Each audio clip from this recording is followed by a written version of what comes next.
प्रतीक जी, ये कामाख्या देवी शक्तिपीठ है।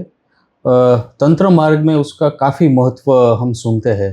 तो आपसे ये जानना चाहेंगे कि कामाख्या पीठ का क्या विशेष महत्व क्या है?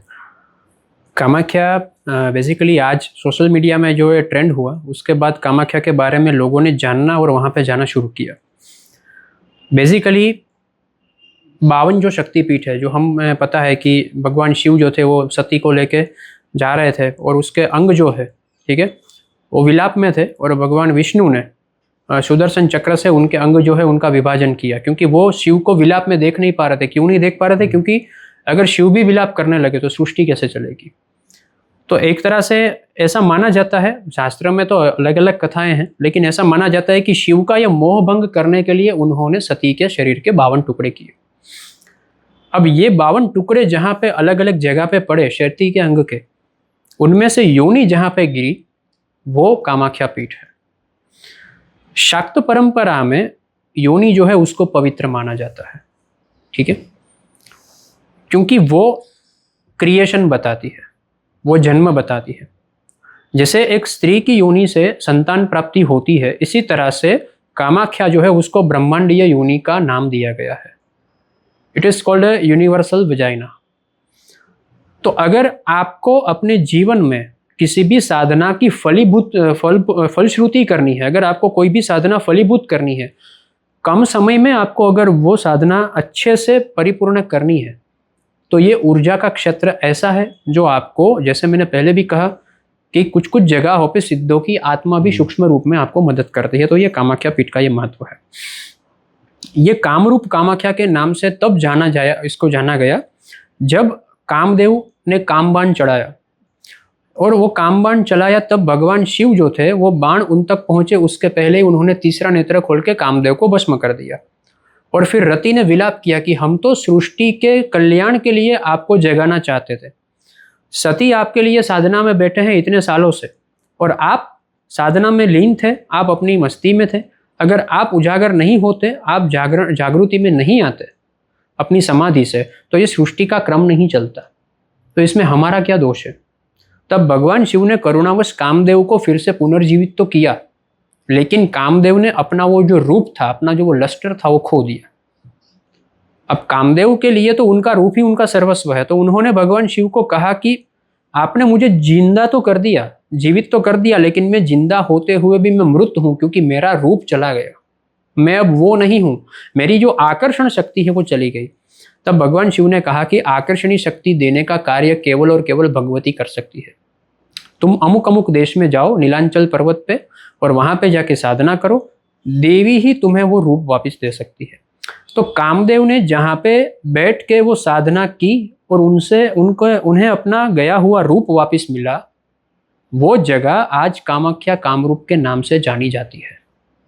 ये वो जगह है जहाँ पे आप लॉस्ट थिंग जो होती है, चाहे वो लॉस्ट नॉलेज हो, चाहे वो लॉस्ट सिद्धियां हो, जो भी है वो वापस पा सकते हो, या फिर नई सिद्धियां गेन कर सकते हो।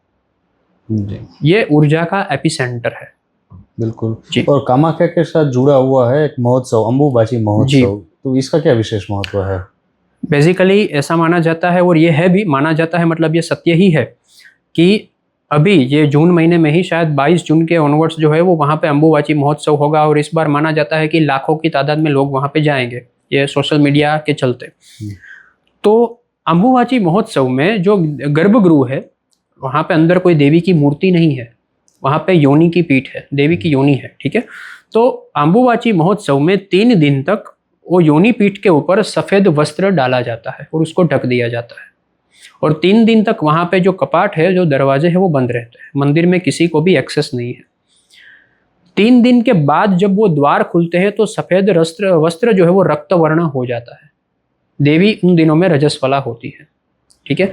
तो वहाँ पे उनको एक, जो हम बोलते हैं ना कि सामान्यतः स्त्री रजस्वला होती है तो उन्हें एक प्राइवेसी चाहिए, इसी भाव से देवी को भी वहाँ पे वो द्वार जो बंद करके एक सेपरेट उसमें रखा जाता है, ठीक है।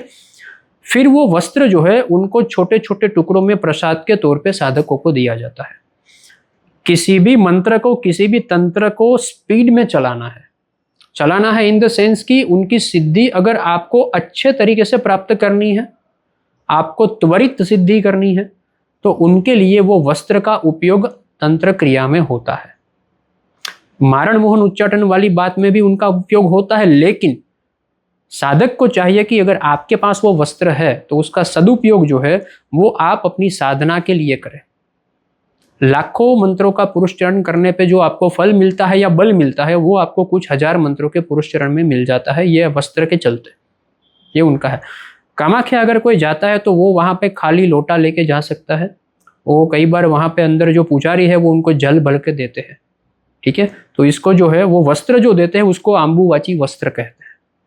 और वो जल जो है उनका उपयोग भी वो घर में लाके कर सकता है अपने विधि विधान में, या किसी भी तरह से पवित्र जल का, वो योनि का ही जल माना जाता है उसको। तो कोई साधक है या फिर साधक नहीं है वैसे ही अगर जाना चाहते हैं तो उसके बारे में आप क्या कहना चाहते हैं कि भाई, क्योंकि वहाँ पे तो काफ़ी तांत्रिक रहते हैं, ऐसे भी बात है, वो कोई ना कोई पात्र भी अगर उसको कोई अच्छा लगे उसकी साधना के लिए तो काफ़ी मीथ है या सत्य है, क्या है हमें पता नहीं, तो वो सब वो क्या है उसके बारे में थोड़ा बताइए। देखिए, अगर आपको कोई भी ऊर्जा के क्षेत्र में जाना है तो सबसे पहले तो ये है कि अगर आप साधक हैं, आप ऑलरेडी किसी भी साधना में हो, ठीक है, या ऑलरेडी किसी भी मंत्र का जाप कर रहे हो, तो आपको कामाख्या जाके उसी मंत्र का जाप करना चाहिए और वहाँ पे उसी मंत्र को सिद्ध करना चाहिए।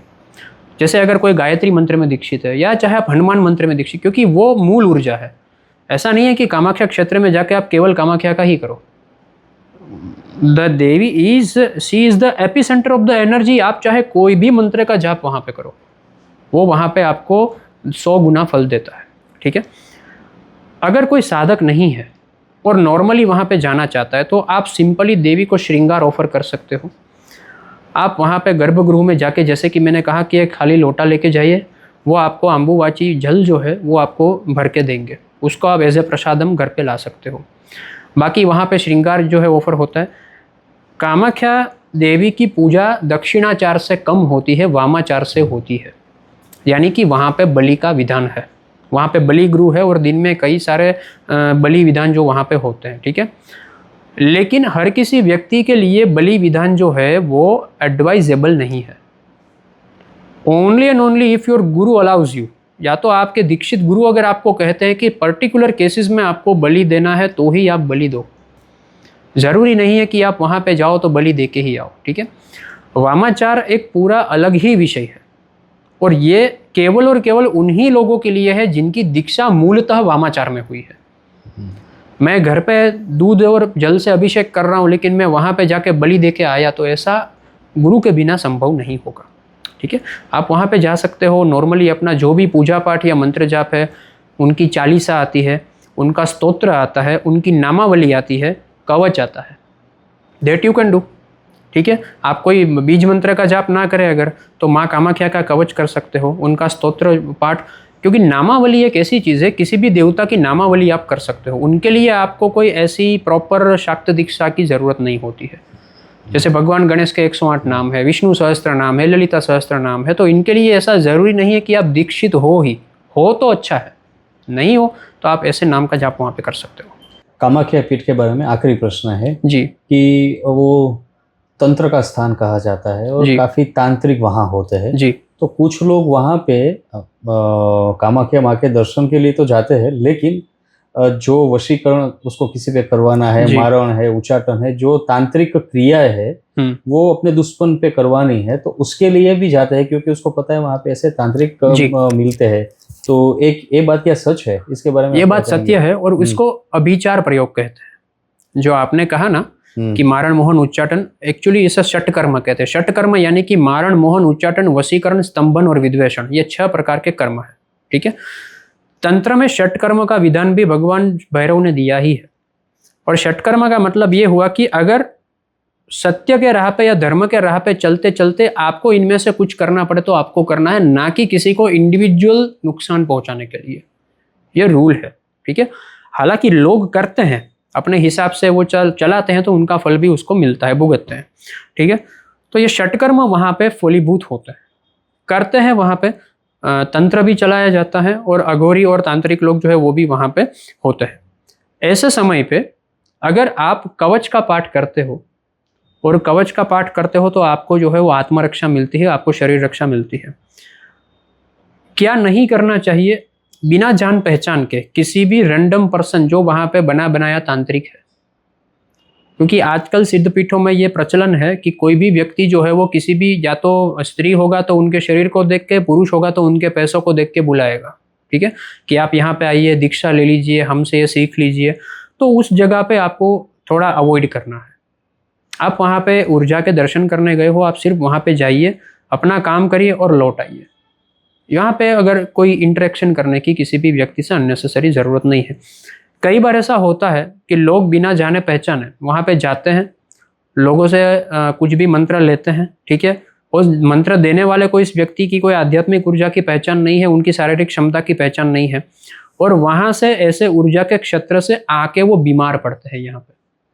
फिर वो कहते हैं कि हम पे किसी ने किया कराया, लेकिन आपकी एनर्जी जो है उनके पोर्टल जब तक ओपन है, एक्सेसिबल है, तो ऐसे क्षेत्र में जाओगे तो कई बार ऐसा होगा कि 3-4 महीने तक छोटी मोटी बीमारी चलती रहेगी, या बुखार आ जाएगा, या हमको लगेगा कि कुछ खाने में आ गया, बट ऐसा नहीं होता, ठीक है। तो ऐसी जगहों पे आपको जो है वो अननेसेसरी इंटरेक्शन अवॉइड करना चाहिए इन लोगों से। जी प्रतीक जी, आपने समय निकाल के हमसे बात की, अपने अनुभव साझे किए, तो और काफ़ी जिसको कहते हैं इंफॉर्मेशन पॉइंट ऑफ व्यू से भी ज्ञान दिया, और एक जिसको कहते हैं क्लैरिटी, काफ़ी अच्छी क्लैरिटी दी, उसके लिए आपका खूब खूब धन्यवाद। Thank you. Thank you very much. Om Shri मात्रे नमः।